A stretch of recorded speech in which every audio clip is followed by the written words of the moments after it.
Welcome to the Algorithm Development and Computational Programming module. An algorithm is an ordered set of unambiguous executable steps that defines a terminating process. It must be lucid, precise, and unambiguous. It must give the correct solution in all cases, and it has to eventually end. Researchers believe that the human mind, including imagination, creativity, and decision-making, is actually the result of algorithm execution. Artificial intelligence is an example of where an algorithm is used. Let's take for an example a basket of unshelled peas and an empty bowl. As long as there are unshelled peas in the basket, you continue to execute the following steps. You take a pea pod from the basket, you break open the pea pod, you dump the peas from the pod into the bowl, and then you discard the pod. An algorithm can be represented in several ways. For example, let's take the algorithm that converts temperatures from Celsius to Fahrenheit. The algorithm can be written as an algebraic formula where F equals 9 over 5 times C plus 32, or you can write the algorithm as a written instruction where you multiply the temperature reading in Celsius by 9 over 5 and then add 32. Algorithms require some form of a language, and they are a form of communication, so you don't want misunderstanding. You need a proper level of detail, and you also need a proper level of difficulty. Problems will arise if the steps are not precisely defined or there's not enough detail. Just about every algorithm contains data, and the data are contained in a thing called a variable. A variable is a value stored in the memory cells that may change or vary as the program executes. A constant is a data item with a name and a value that remains the same during the execution of the program. And a literal is a constant whose name is the written representation of its value. A literal can be a number, it can be a character, or a string. So, for example, in the expression x equals 3, x is the variable and 3 is the literal. Data structure refers to a scheme for organizing related pieces of information, and they are an aggregate of other data items. The data are grouped in a particular way, which reflects the situation with which the program is concerned. Some of the basic types of data structures include files, arrays, and records. A popular method for storing information is to enter and store the data on a file. The advantages of using a file are that different programs can access the same data. The data can be entered and reused several times. It's easy to update and maintain the data, and the accuracy of the data is easier to enforce. Data should always undergo a validation check before being processed by a program. Examples of the information that need validation are that the data are the correct type, the correct range and length, that the data are complete, and that the correct date is being used. So putting together all that we've talked about so far, the 7 steps in developing a program are to 1. Define the problem, 2. Outline the solution, 3. Develop the outline into an algorithm, 4. Test the algorithm for correctness, 5. Code the algorithm into a specific programming language, 6. Run the program on the computer, and 7. Document and maintain the program. Procedure-driven programming is where the programming process is a development of procedures that explicitly direct the flow of data and control. Event-driven programming is where the programming process is the development of procedures that respond to the flow of data and control, but as directed by the user, program, or operating system. Data-driven programming is where the programming process describes the data to be matched and the processing required rather than establishing a sequence set of steps. So if we tweak the definition for an algorithm, thinking about it from a program design perspective, an algorithm from a program design perspective is a set of detailed, unambiguous, and ordered instructions developed to describe the process necessary to produce the desired output from the given input. Let's say we want to find the largest integer among 5 integers, 12, 8, 13, 9, and 11. The computer goes through the process by starting with the first number, 12. 12 is the largest number because it's the first number and the only number that the computer has encountered. It goes through the next number, which is 8, 8 is less than 12, so 12 remains the largest number. Number 3 is 13. 13 now replaces 12 as the largest number because obviously 13 is larger than 12. 9 is the next number in the sequence. 9 is less than 13, so 13 remains the largest number. And then finally, the computer comes to 11. 11 is still less than 13. Therefore, 13 becomes our output result as the largest among the integers. If you think about this in terms of an algorithm called FindLargest, what we're asking is once we input the list, set largest to the first number. In step 2, if the second number is greater than largest, set largest to the second number, and so on and so forth until step 5. There's actually a step that we don't see that allows the computer to return a value for 12 in step 1 as the current largest number. In step 0, the computer sets the largest number to 0 so that when it gets to the first number in the sequence, 12, 12 is greater than 0, and so the output shows that that is the current largest number. So to generalize the process, we start with an input list that is running through this algorithm called FindLargest. The algorithm itself says set largest to 0, and then if the current number is greater than largest, set largest to the current number, and repeat that step n times, where n is the number of items in that input list. At the end, what we'd like this algorithm to do is to tell us what's the largest number among those in the input list. Basic computer problem solving involves 3 different phases. The algorithm development phase, where you analyze the problem, you propose an algorithm to solve it, and you test that algorithm. The implementation phase, where you code and you test. And finally, a maintenance phase, where you use and maintain the program. A recipe is a good example of how to follow an algorithm. You take a series of ingredients, the inputs, through a sequence of steps, the algorithm, to produce an output, which is the dish. The instructions themselves are actually more detailed than what you see in the recipe, so if we were to write out the instructions as an algorithm, you'd start by putting butter in the pot, you would have to turn on the burner, you put the pot on the burner, and so on and so forth until the step where you're turning off the blender.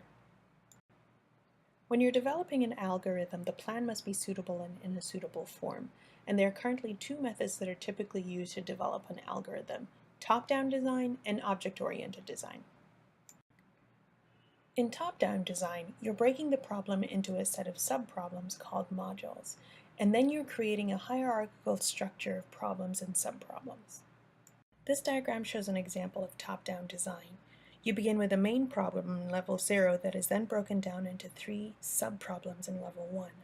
As you can see, sometimes subproblems develop laterally, as shown on the left-hand side of the screen, while in some other cases, subproblems are more linear as they move from abstract to particular, as shown in the progression of subproblems in the middle. If we take an example of driving a car to school, this is the level 0 problem, if you will. Level 2 includes things like get directions, start the car, follow the directions, get the parking pass, and so on. Level 3 involves tasks such as turn left out of your driveway and at the next light turn right. With each level, the instructions become much more specific based on the previous level. As you saw, problem solving, which is the act of finding a solution to a perplexing, distressing, vexing, or unsettled question, is key to top-down design. To understand the problem, one has to ask questions like, what do I know about the problem? What is the information that I have to process in order to find the solution? What does the solution look like? What sort of special cases exist? And how will I recognize that I have found the solution? The idea is to continue breaking a large problem into smaller and smaller units that you can handle. This divide and conquer approach can be applied over and over again until each subtask is manageable. Object-oriented programming is one approach to software design, but before we get into the details, let's start with some basics. Computer programming requires a computer, and there are 2 major parts to any computer. There's the hardware, which is the physical electronic device itself, and then there's the software, which are the instructions in the computer programs within. We input data and information into the computer through the keyboard and the mouse. The information is stored in the random access memory and processed using the central processing unit. We see the results on a monitor and can print them out using the printer. We can also store information on a disk drive, flash drive, or any other secondary storage drive. Software is basically the instructions that tell the hardware what to do. A set of instructions is called a program. Programs are the driving force behind a computer, without which a computer is just a collection of useless hardware.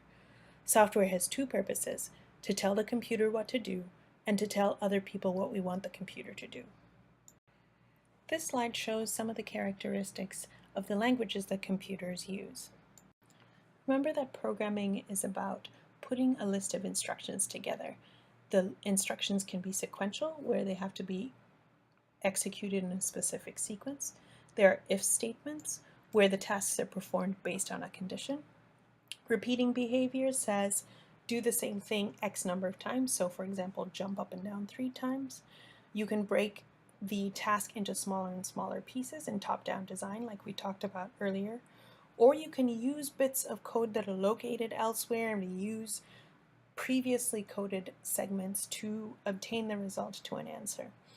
Programming will use these ideas in various combinations, and since computers only understand about 100 instructions, different programs will use these instructions in different orders and combinations. The most valuable part of learning to program is learning how to think about arranging the sequence of instructions to solve the problem or carry out the task. This slide shows the details for procedural and object-oriented programming. Here's a sample model that shows you how code is written. This slide shows the relationship between code and data in 3 different kinds of computer programming language. Object-oriented design is one software design approach and is the process of defining objects and their interactions to solve a problem. A class is a program code template for organizing objects. Examples of objects include a variable, a data structure, a function. For example, apple and orange are 2 objects, and these 2 objects can be classified as fruit. Click through the next 25 or so slides to learn more about Matlab.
In contrast to Matlab, click through the next several set of slides to learn more about Fortran.